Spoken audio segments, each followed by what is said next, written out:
Fobia. Curangin. Indian. Merah merah. Tadi. Dia tadi.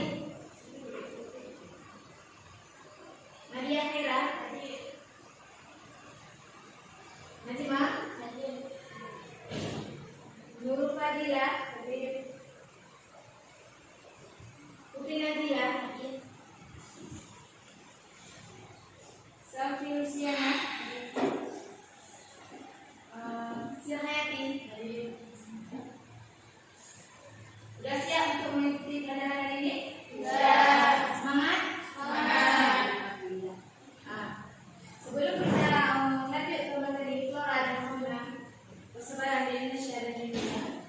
Nah, terlebih dahulu kita mengulang materi pada pembahasan kelas 1, yaitu tentang konsep geografi. Nah, yang konsep geografi masih ingat? Yaitu mengenai litosfer. Apa itu litosfer? Lito artinya batuan. Sedangkan atmosfer lapisan udara. Kemudian yang akan kita lanjutkan yaitu biosfer. Itu lapisan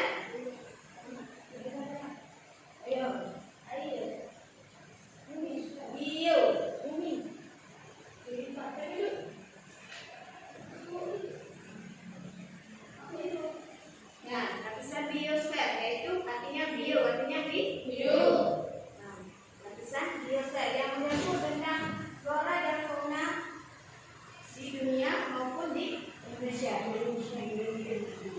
Kemudian manfaat dalam materi kita hari ini, maka kita dapat mengetahui tentang tumbuhan maupun hewan yang ada di Indonesia bahkan di dunia. Kemudian dalam mengerjakan materi tersebut kita sudah masuk ke dalam kehidupan sehari-hari, yaitu tentang lingkungan. Bagaimana cara menjaga kelestarian lingkungan, baik itu dari fauna maupun flora. Sebelum kita jauh untuk melakukan pembahasan materi tersebut, apa dulu pengertian flora dan fauna?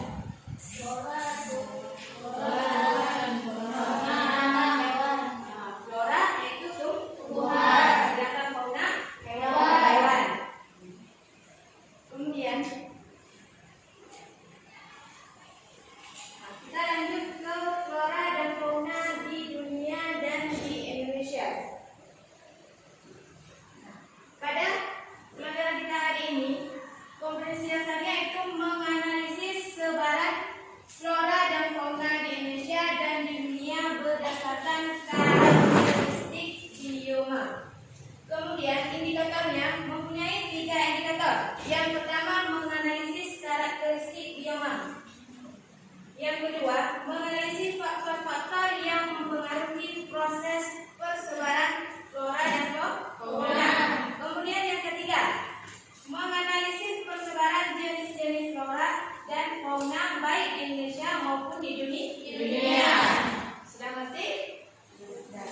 Nah, kemudian duduk per kelompok yang sudah Ibu bagikan pada pertemuan-pertemuan yang sebelumnya. Ya, silakan.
geografis. Letak geografis. Kita di kelas 1 sudah membahasnya. Dan letak astronomis. Apa itu letak geografi dan astronomis?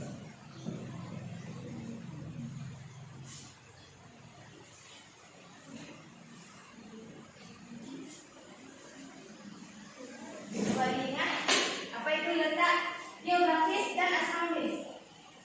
Itu letak garis bintang maupun garis bujur. Itu letak suatu tempat. Kemudian bioma terdiri dari produsen, konsumen, dan pengurai.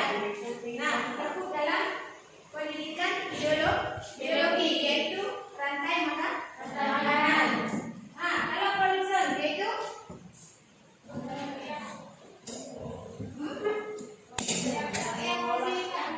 yang menghasilkan makanan, sedangkan konsumen yang memakan, sedangkan pengurai mengolah makanan.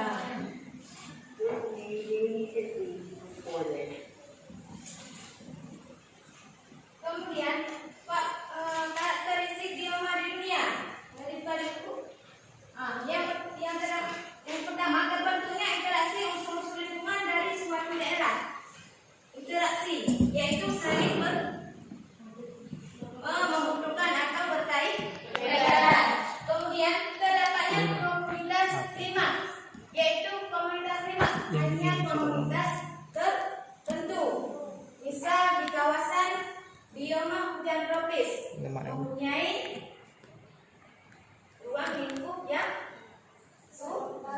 subur.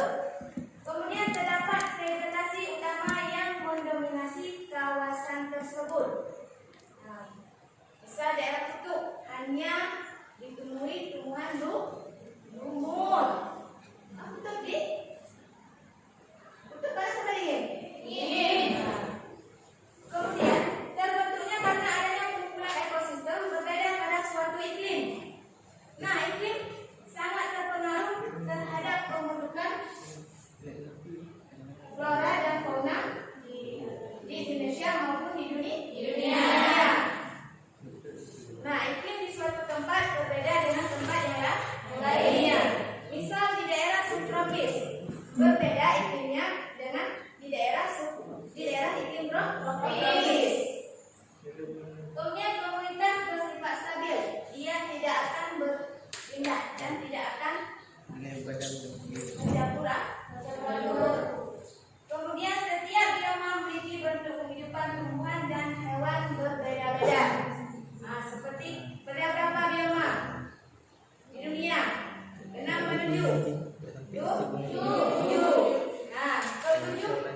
teknik. Yang pertama geologi.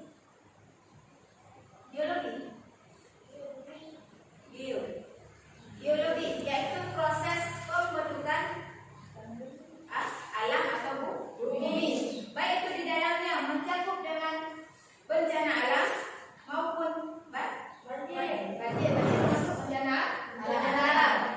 Nah, seperti halnya pulau Indonesia dulu bersatu dengan Australia, maka banyak hewan-hewan ketika pulau tersebut berpisah ada yang melakukan imigrasi.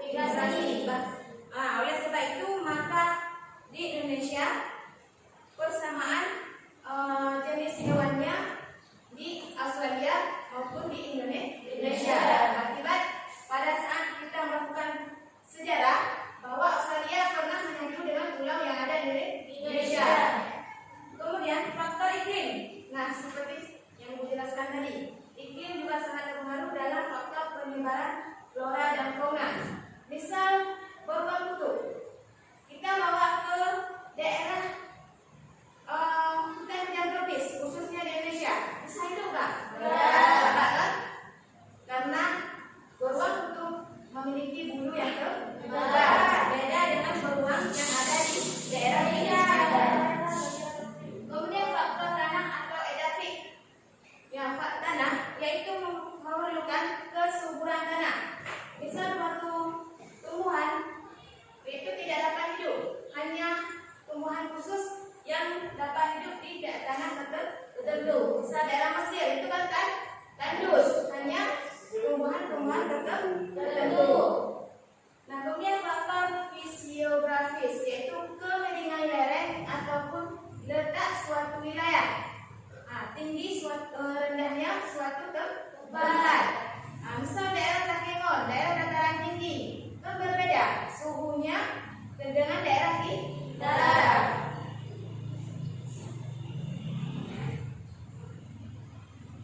Nah, proses persebaran flora di Indonesia bisa dilihat yaitu yang pertama kawasan subregion Indonesia bagian barat. Di Indonesia kan ada 3 bagian. Yang pertama bagian barat, dan di timur.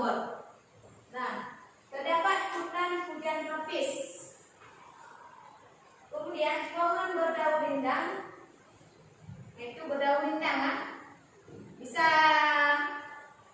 digambarkan tak di mana berdaun rindang? Contohnya seperti gambar. Kemudian tidak tembus matahari. Akibat daun yang terlalu lebat, maka penyinaran matahari tidak tembus ke bawah. Kemudian udaranya lembab, selalu sejuk. Kemudian tinggi pohon rata 60 meter. Kemudian banyak terdapat rotan dan banyak terdapat potan, yaitu rotan, sejenis awe. Kemudian Kepulauan Wiles, yaitu terdapat di Sulawesi, batasnya ya, Nusa Tenggara Timur dan Maluku, atau terdapat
curah hujannya banyak.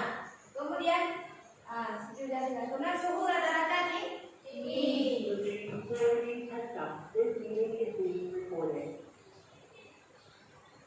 Nah, kemudian flora Jawa dan Bali, yaitu perbatasan ya Jawa dan Bali karena dibatasi oleh garis wilayah yang tadi. Tipe wilayah hutan hujan tropis di Jawa Barat. Tidak sepenuhnya ya Jawa itu memiliki hutan hujan tropis. Kemudian hutan muson di wilayah utara Pulau Jawa. Kemudian sabana tropis di Jawa bagian timur dan Bali atau bakau di daerah pesisir. Nah, karena kenapa Pulau Jawa itu tidak memiliki bioma yang sama, dikarenakan dibatasi oleh penemuan garis Wiles dan Weber. Kemudian curah hujan semakin kecil ke timur. Nah, semakin ke timur Indonesia, maka curah hujannya semakin sedikit. Nah, kelembaban udara terkurang ke timur, sedikit panas. Kemudian tipe iklim Jawa Barat AF dan AM, yaitu hujan tropis dan muson ya. Kemudian wilayah lain beriklim tropis, yaitu ada pembagiannya di iklim. Kemudian di Sulawesi, Nusa Tenggara Timur dan Maluku. Bisa dilihat garisnya sabana dan stepa, itu pembagian karakteristik bioma ya yang ini masih di Indonesia. Kemudian iklim dan kering. Nah, seperti yang dijelaskan tadi, semakin ke timur maka suhunya semakin sedikit, bahkan suhunya semakin panas. Kelembaban udara lebih rendah kecuali di Maluku. Nah, di Maluku curah hujannya masih tinggi, sehingga masih adanya tumbuhan lumut dan tumbuhan yaitu bunga bangkai, bunga ciri khas yang disebut dengan Rafflesia alordi. Nah, di kawasan Papua tipe iklim yaitu tropis, masih ada kan? Contohnya flora eucalyptus. Kan kita nggak tahu. Contohnya ini floranya.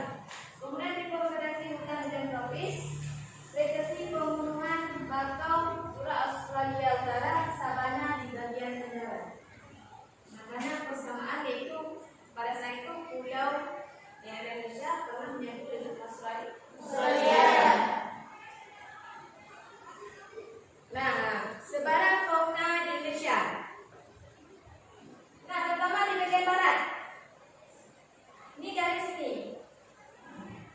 Ini garis Wiles. Kenapa dinamakan garis Wiles?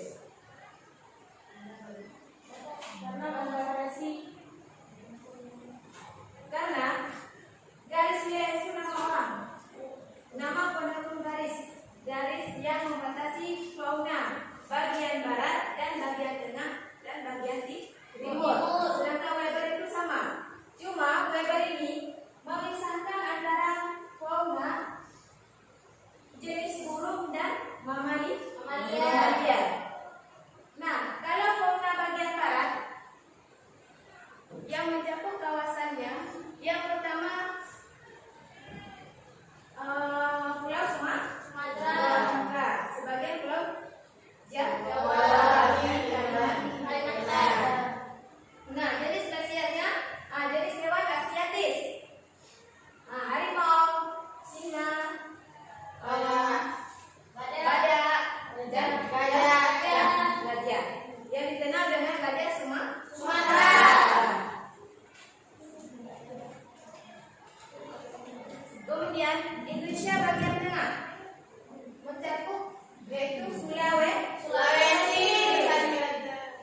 matahari.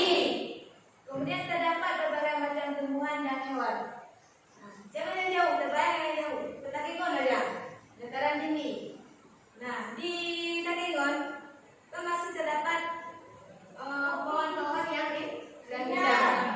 Kita nggak tembus sinar mataharinya ke bawah.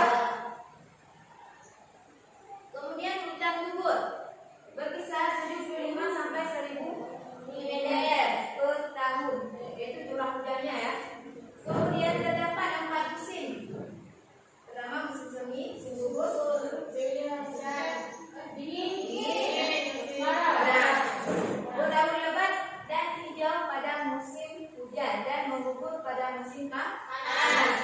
Jumlah tumbuhan dan hewan sedikit. Jika dilihat dari gambar, maka ini terdapat yang mana? Yang biasa kerja nonton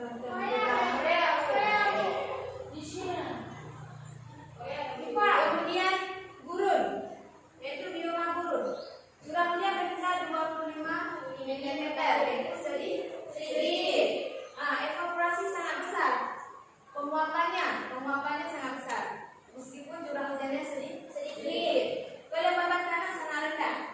Lembab. Tahu lembab? Tahu. Kemudian tanah sangat kering. Nah, kemudian perbedaan suhu siang dan malam sangat ekstrim, yaitu panas. Bisa dilihat kalau di kawasan gurun hanya berupa pasir. Hanya tumbuhan tertentu yang dapat tumbuh. Kemudian juga didominasi pertumbuhan spesies seperti pinus. Kemudian didiami fauna berdarah dingin. Kelembaban tanah sangat rendah, tanah sangat kering. Perbedaan suhu siang dan malam sangat ekstrim, yaitu hampir sama dengan bioma gurun. Kemudian sabana terdapat di daerah khatulistiwa, garis yang dilalui, garis khayal. Kemudian curah hujan antara 100 dan 100 mm, 50 mm per tahun. Durasi berupa padang rumput dan pohon kecil. Kemudian drainase baik, yaitu anase daerah aliran sungai. Kemudian suhu udara tidak terlalu ekstrim. Nah, ada pertingkatan suhunya. Kelembaban udara agak kering. Kalau tadi di bioma taiga kering. Kemudian tundra terdapat di daerah perbatasan dengan hampir seluruh wilayah diduduki oleh es atau salju. Vegetasi berupa lumut, didiami fauna kutub seperti beruang kutub, penguin, dan lain-lain. Nah, kemudian musim panas dan dingin sangat panjang. Nah, oleh sebab itu, maka di daerah kutub hanya tumbuhan dan hewan tertentu yang dapat beradaptasi. Ya, seperti beruang kutub, dia memiliki bulu yang tebal. Oleh sebab itu, maka dia dapat hidup di daerah kutub.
Iya. Ini kelompok 3, ini kelompok berapa? Satu. Dan ini kelompok 2.